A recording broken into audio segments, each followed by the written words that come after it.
Hello everyone, this is Rochelle Rosenberg. So welcome again to this channel. And now I'm gonna show you one of the stew that we usually do in Philippines, but this time with a twist of African. By the way, this is the whole chicken, and we usually do this technique whenever we want to make chicken soup, tinola. And I forgot the name of the soup, by the way, that we usually do in Philippines. But first and foremost, I want to have a cup of coffee. It's very interesting to drink a cup of coffee while I'm gonna do the cooking. So hang around with me. So right, let's begin. So first, I have here my blender. And you can see that here's the blender. I usually buy crushed tomatoes, or when I was in Philippines, we usually do them by ourselves. But when I came to Sweden, I buy crushed tomatoes in cans. And when I met my Ghanaian best friend, I have learned some tricks from her, so this is actually what I am trying to do here. Here I have a ginger and a how you say? Oh, I don't know in English. Anyway, galangal. No, it's not galangal. It's something. I don't know, but you probably know. So to cut it in this way and then press it in there. Yeah. Okay, that's how angry I am with the blender sometimes. I just want everything to be in there. Okay. Right.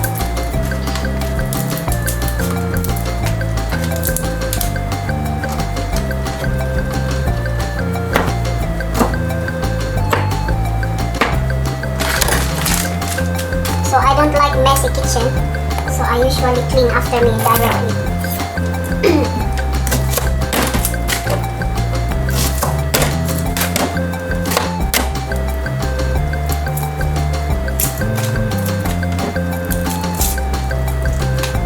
So, press it in more. That's how it is. And then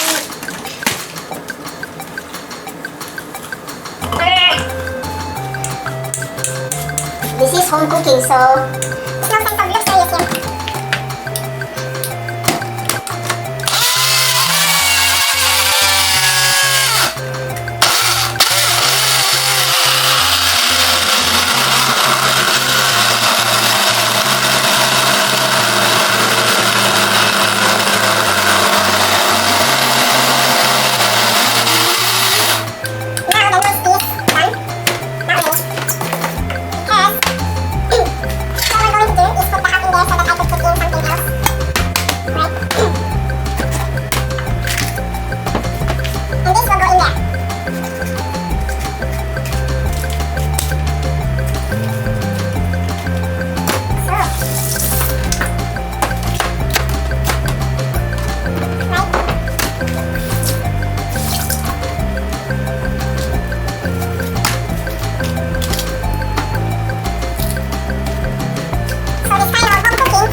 It's very large, as you can see. And since I don't like mess, so I have to wash this directly, just with water, like so. Okay, now we're gonna get on to the next, and never forget this chicken broth. Just have to deal with it. Put it inside the casserole. I have 1.5 almost. And then some salt. Right. That's it. And then some pepper. Black pepper.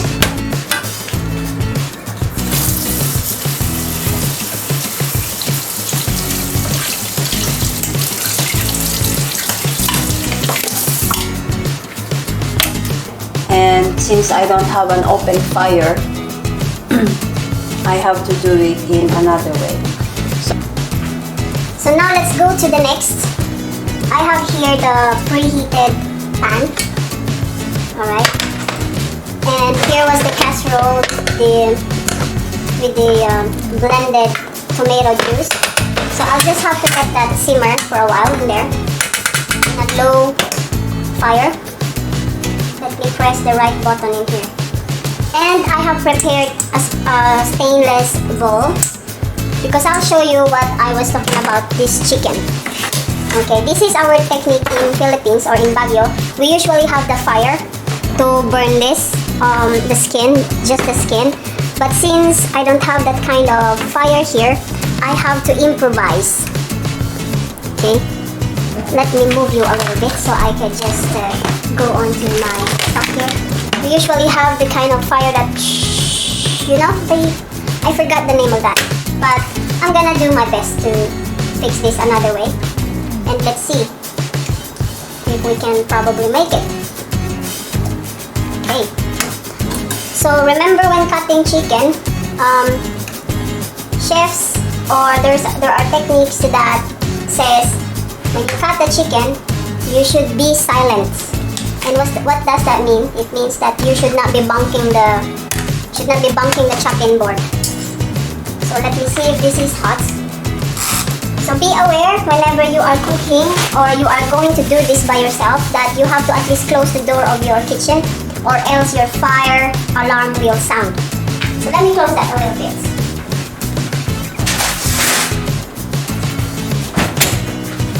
Now I'm gonna open my window. Alright, so right, let's rock it on. So since there is no fire, I can do it this way. And maybe let's cover that one. So what this does is, it takes all the juice. Let me show you closer.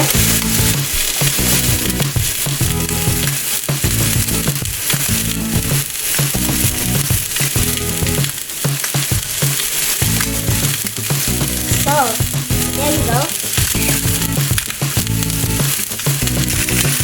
So now it starts to do its job. Perfect. That's what I was talking about. So you can actually do this at home. We'll just wait for a while. Around 1 minute.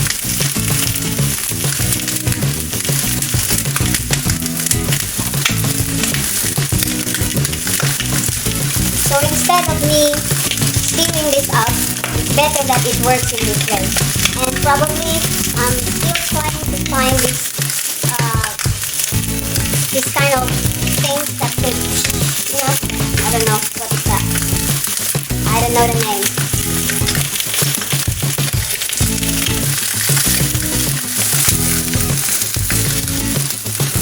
Right. So now we have transferred it to the chopping board. So now we're gonna cut this. And we're gonna do the technique that I'm telling you about. Right? First and foremost, I always start here. Just try to feel where... So there we go. And I can put that there.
so they can make some taste to the stew.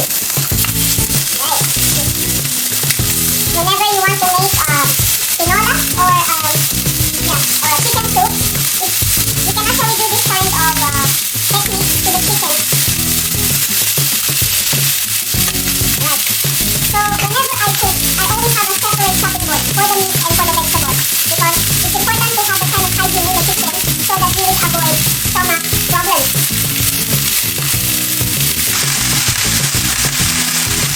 Right. So if you look at this, I have two kinds of chopping boards.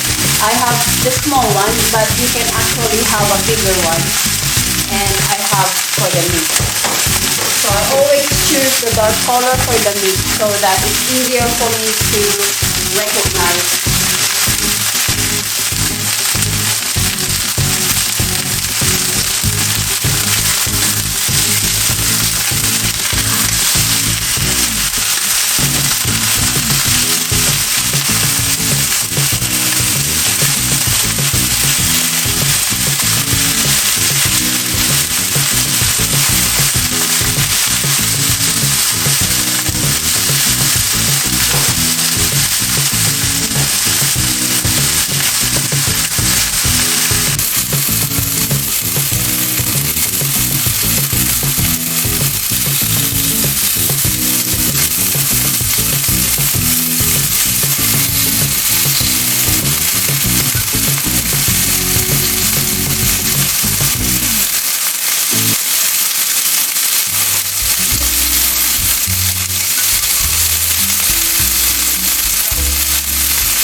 So now I have here the preheated hot water, and what I'm going to do is to pour it over the chicken, just like so. This is to remove all the chicken jelly. You know, the fats that you have in the chicken is not actually bad, it's actually good. But the thing is, when it's too slimy, it's not really good to eat a stew or a soup that has too much slime. Remember when you cook the stew, and then you probably notice that when it gets cold, the fats from the chicken becomes slimy. So those slime actually can be used into making a broth or something. So this is the techniques that I do. Now let's just put it there. And I have a fish sauce here. See? With this chicken stew, you can actually eat this with potatoes or with rice. So it's your choice. Right. So I think we're done with this. I'm gonna show you what I'm talking about. So this is what I'm talking about. These shiny fats, as you can see, those are the ones that can become jelly afterwards when this water becomes cold. So what I'm going to do is I'm gonna take that meat off and put it in the casserole. So let's do it.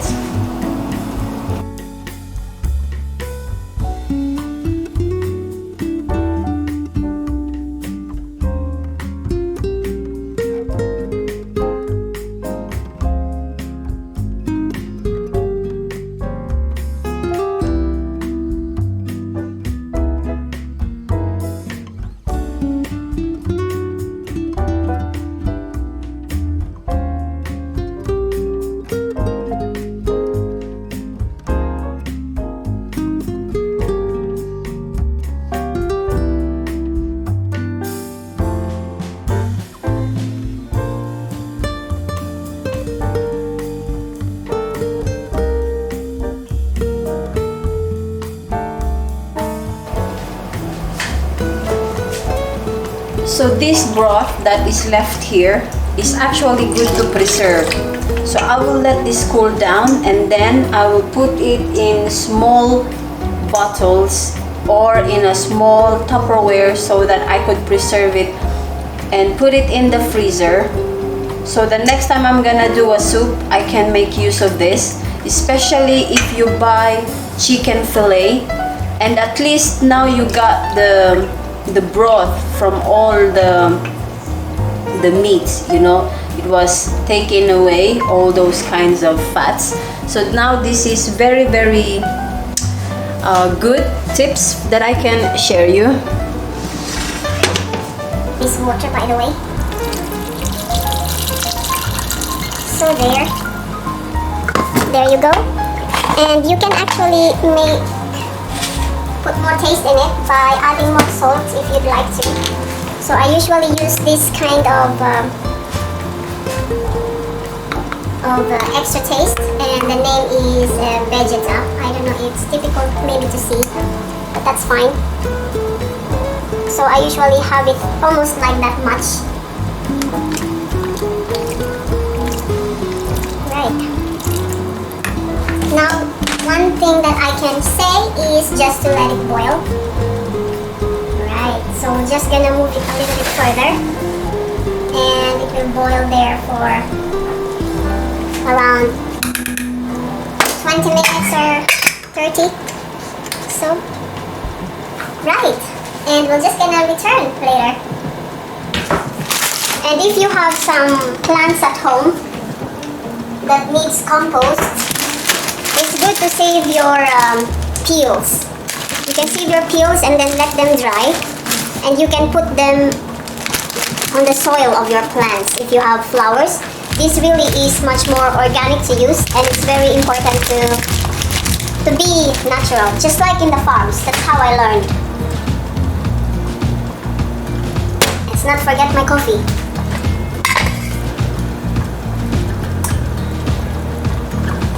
Now it's boiling.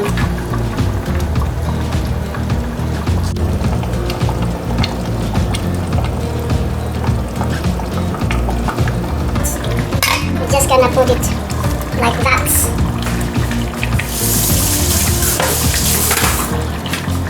And it's done. We just have to mix that a little bit. You can actually eat it with rice. So I have here the potatoes. I'm gonna cook it and boil it later. So right here I have a black rice. This is a glutinous rice. We usually eat it this way in Baguio City, where I come from, and I mixed it with white rice so you can see it. And one good thing with the black rice is it contains nutrients that are necessary for your body. So maybe we're just gonna pour the chicken stew.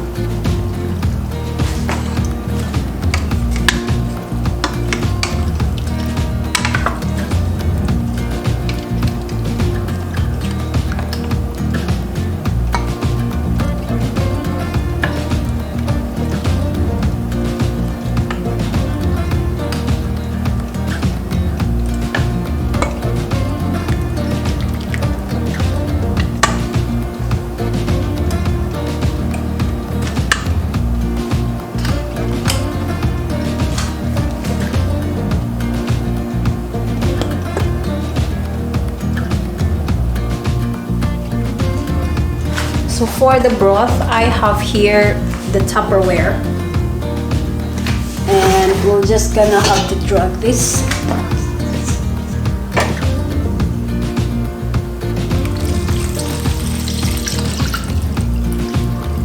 Right, so this is a very subtle and delicious broth that we can use later in our chicken soup.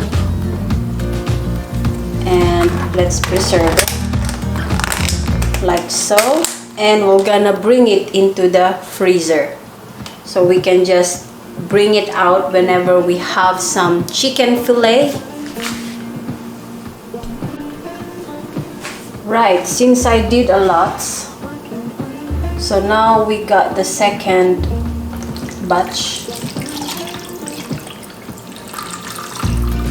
You see all of that. All of those ingredients went into this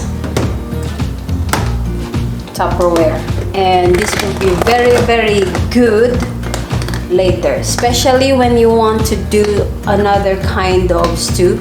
These are also one of my secrets when it comes to spaghetti. Spaghetti sauce, perfect.